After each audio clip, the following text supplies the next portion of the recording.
Assalamualaikum warahmatullahi wabarakatuh. Bismillahirrahmanirrahim. Alhamdulillahi rabbil alamin.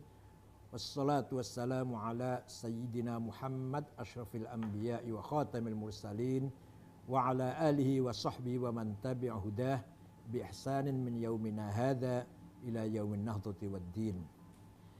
Bersyukur pada hari ini kami Pengurus Besar Ulama dalam keadaan sehat walafiat, tidak ada kekurangan sedikit pun, tidak ada halangan apapun. Kesempatan ini akan kita manfaatkan untuk menanggapi situasi yang sudah mulai menghangat, merespon rancangan undang-undang HIP yang sedang digodok di DPR. Itu merupakan hal yang sangat penting karena menyangkut ideologi negara kita, yaitu Pancasila, yang sudah diterima bulat oleh seluruh bangsa Indonesia, terutama Nahdlatul Ulama ketika Munas di Situbondo sudah menerima dengan bulat bahwa Pancasila asas tunggal semua warga bangsa Indonesia dalam bernegara ini. Terutama Gus Dur waktu itu paling getol menerima asas tunggal Pancasila dengan alasan-alasan teologis, alasan-alasan sosiologis, alasan psikologis. Walhasil musyawarah ulama di Situbondo telah membahas ideologi Pancasila.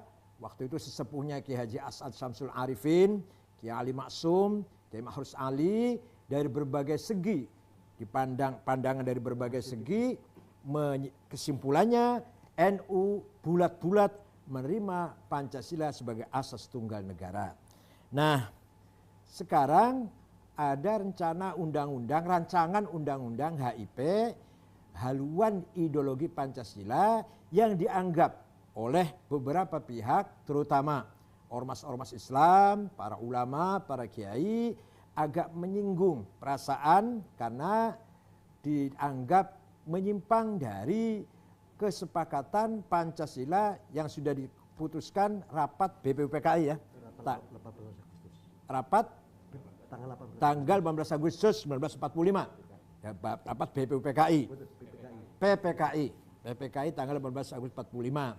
Nah, banyak sekali secara surat resmi atau via WA, via telepon, antara lain Kiai Haji Anwar Iskandar dari Kediri, Dr. Farid Wazdi dari Kalimantan Timur, mendesak agar PBNU segera mengeluarkan pernyataan sikap resmi menanggapi isu tersebut. Dengan demikian kita akan bacakan sikap PBNU secara resmi yang akan diantar dulu pembukanya oleh Ketua PBNU Bidang Hukum, Bapak Kiai Haji Robikin M. Has, M.Hum. Silakan. Assalamualaikum warahmatullahi wabarakatuh. Bismillah, alhamdulillah, wassalatu wassalamu ala ma'ala. Teman-teman, saya langsung bacakan saja sikap resmi Nahdlatul Ulama. Judulnya, Sikap Pengurus Besar Nahdlatul Ulama terhadap RUU Haluan Ideologi Pancasila. Perkuat Pancasila sebagai konsensus kebangsaan. Bismillahirrahmanirrahim. Setelah melakukan pengkajian mendalam terhadap naskah akademik, rumusan draft RUU Haluan Ideologi Pancasila atau HIP, naskah akademik dan catatan rapat Badan Legislasi DPR RI dalam pengambilan keputusan atas penyusunan RUU HIP tanggal 22 April 2020, serta mencermati dengan seksama dinamika yang berkembang di masyarakat, Pengurus Besar Nahdlatul Ulama perlu menyampaikan hal-hal sebagai berikut. 1. Bahwa segala ikhtiar untuk mengawal, melestarikan, dan mempertahankan Pancasila sebagai falsafah bangsa, dasar negara, dan konsensus nasional patut didukung dan diapresiasi di tengah ancaman ideologi transnasionalisme yang merapuhkan sendi-sendi keutuhan bangsa dan persatuan nasional.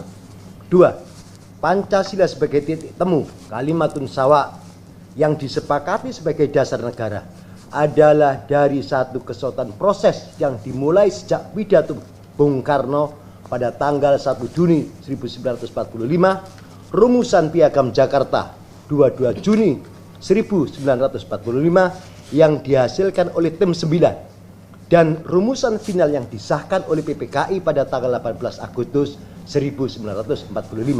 Secara historis, Pancasila sebagai dasar dan falsafah negara yang disahkan pada tanggal 18 Agustus 1945 adalah hasil dari moderasi aspirasi Islam dan kebangsaan. Dengan rumusan final Pancasila sebagaimana termaktub dalam pembukaan Undang-Undang Dasar Nasional Republik Indonesia 1945, Indonesia tidak menjelma sebagai negara Islam, juga bukan negara sekuler, tetapi negara nasionalis religius. 3. Rumusan final Pancasila merupakan legasi terbesar yang diwariskan para pendiri bangsa yang terdiri banyak golongan. Karena itu, menonjolkan kesejarahan Pancasila 1 Juni dengan mengabaikan kesejarahan Pancasila 22 Juni dan 18 Agustus berpotensi merusak persatuan, membenturkan agama dengan negara, dan menguak kembali konflik ideologis yang akan menguras energi bangsa. Tindakan apapun yang dapat menimbulkan mafsadah, kerusakan bagi persatuan nasional wajib dihindari, karena Pancasila dirajut oleh para founding fathers justru untuk mencegah perpecahan dan mempersatukan seluruh elemen bangsa dalam sebuah tenda besar Negara Kesatuan Republik Indonesia. 4. Bahwa Pancasila sebagai perjanjian agung, Mitsaqun Ghalidh, tersusun dari 5 sila yang memuat nilai-nilai luhur yang saling menjiwai, di mana sila ketuhanan menjiwai kemanusiaan, persatuan, kerakyatan, dan keadilan sosial. Kesatuan nilai-nilai Pancasila yang saling menjiwai itu tidak bisa diperas lagi menjadi trisila atau ekasila. Upaya memeras Pancasila menjadi trisila atau ekasila akan merusak kedudukan Pancasila baik sebagai filosofi groundslog, falsafah dasar, maupun stand fundamental norm, hukum dasar yang ditetapkan pada 18 Agustus 1945. 5. Bahwa Pancasila sebagai stat fundamental norm adalah hukum tertinggi atau sumber dari segala sumber hukum yang termaktub di dalam pembukaan Undang-Undang Dasar 1945. Sebagai hukum tertinggi yang lahir dari konsensus kebangsaan, muahadah watoniyah, Pancasila tidak bisa diatur oleh peraturan perundang-undangan yang lebih rendah. Pengaturan Pancasila ke dalam seluruh undang-undang akan menimbulkan anarki dan kekacauan sistem ketatanegaraan. 6. Bahwa Pancasila sebagai filosofi groundslog adalah falsafah dasar yang menjadi pedoman untuk mewujudkan negara Indonesia yang merdeka, bersatu, berdaulat, adil, dan makmur dengan tujuan melindungi segenap bangsa Indonesia dan seluruh tumpah darah Indonesia, memajukan kesejahteraan umum, mencerdaskan kehidupan bangsa, dan ikut melaksanakan ketertiban dunia. Untuk mencapai tujuan dan cita-cita negara, Pancasila merupakan ideologi prinsip yang menjiwai sistem penyelenggaraan negara dan pemerintahan. Penerjemahan Pancasila sebagai ideologi kerja selalu mempertimbangkan dinamika dan perkembangan zaman, membakukan tafsir atas demokrasi Pancasila dalam suatu undang-undang jelas akan mempersempit ruang tafsir yang memandekkan dinamika, kreativitas, dan inovasi yang dibutuhkan untuk mendorong kemajuan bangsa sesuai tuntutan zaman. 7. Bahwa kesalahan yang terjadi di masa lampau terkait monopoli tafsir atas Pancasila tidak boleh terulang lagi.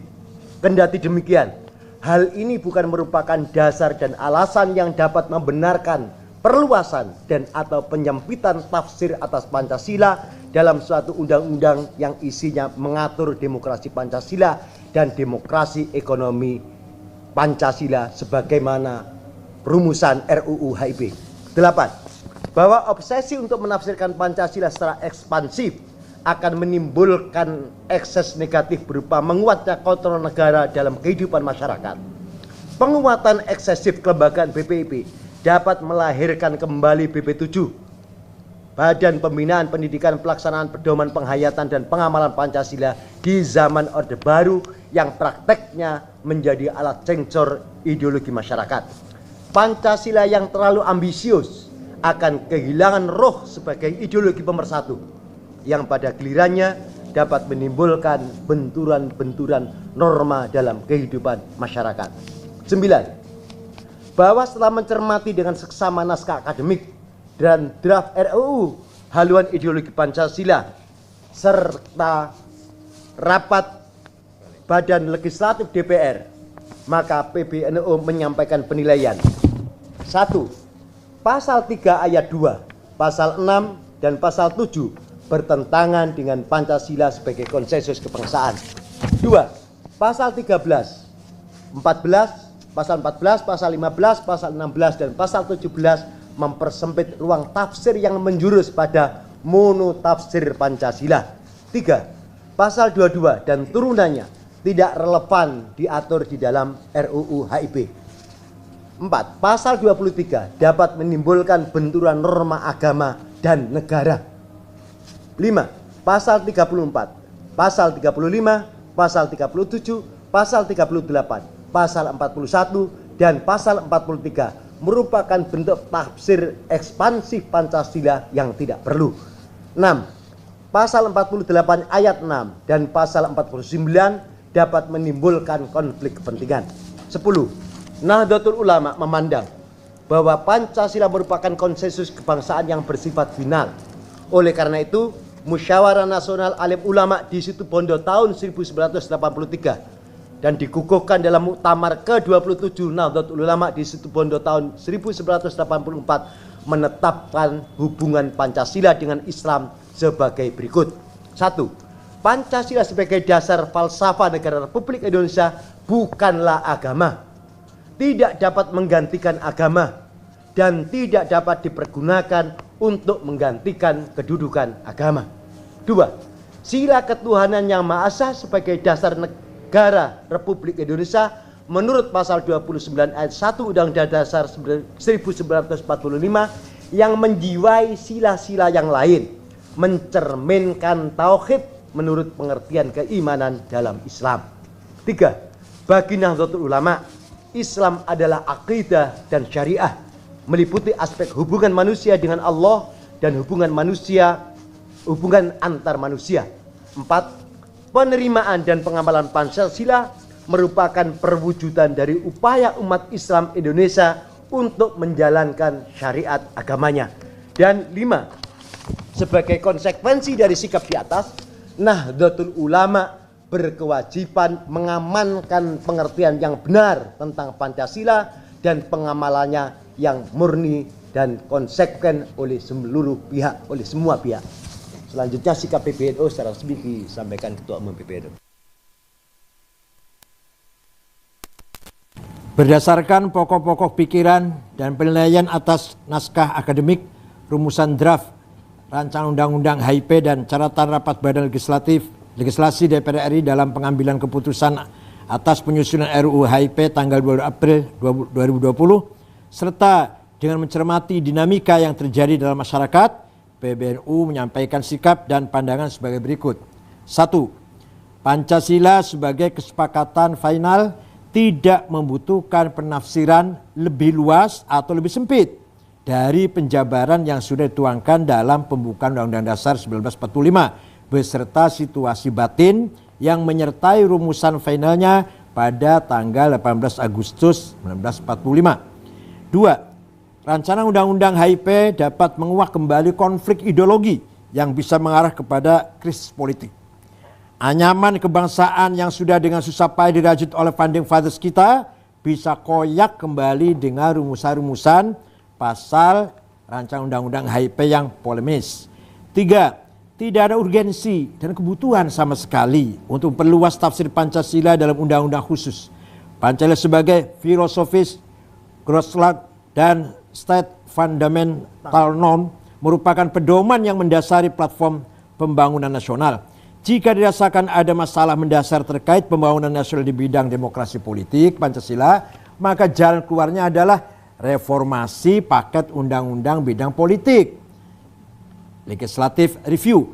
Begitu pula jika ada masalah terkait dengan haluan pembangunan ekonomi nasional yang dirasakan menyimpang dari jiwa demokrasi ekonomi Pancasila, maka yang perlu dipersiapkan adalah rancangan undang-undang sistem perekonomian nasional sebagai undang-undang payung umbrella yang secara jelas dimandatkan oleh pasal 33 ayat 5 Undang Dasar 1945.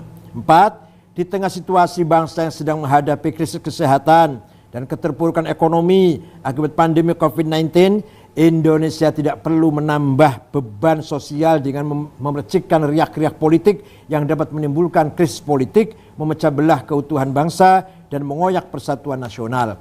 5. Sebaiknya proses legislasi rancangan undang-undang HIP dihentikan dan seluruh komponen bangsa memusatkan energinya untuk keluar dari pandemi dan berjuang memulihkan perekonomian nasional. Sekian, Jakarta 24 Syawal 1441 atau 16 Juni 2020. Sekjen, silakan tanda tangan. Dr. Insinyur Haji Helmi Faisal Zaini Hasan Abdurrahman. Ketua Umum Said Agil Sirot. Oh iya. Oh iya. Mana Mas? Ini nih. Belum ada teman tanda tangannya.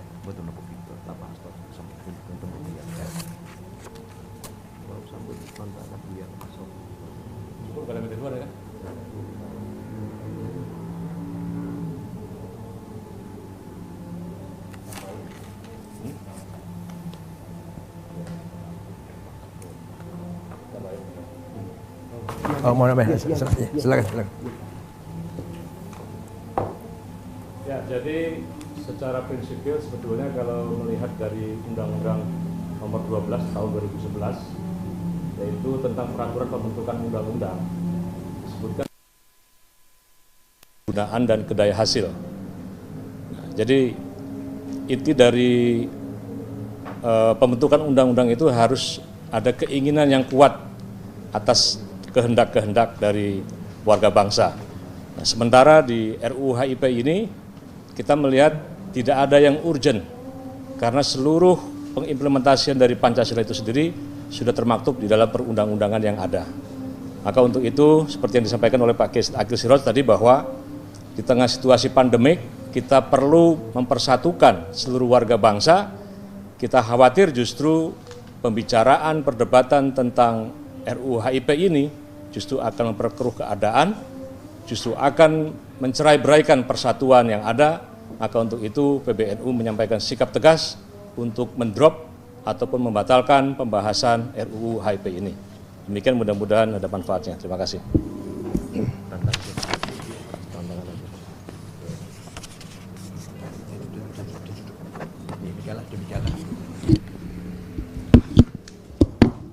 Demikianlah pernyataan sikap resmi dari PBNU menanggapi hiruk-pikuk pro kontra polemik RUU HIP. Mudah-mudahan maklum adanya dan terutama kepada seluruh pengurus NU di tingkat pusat, wilayah, cabang harus memahami hal ini dengan sebenar-benarnya. Syukron. Wassalamualaikum warahmatullahi wabarakatuh.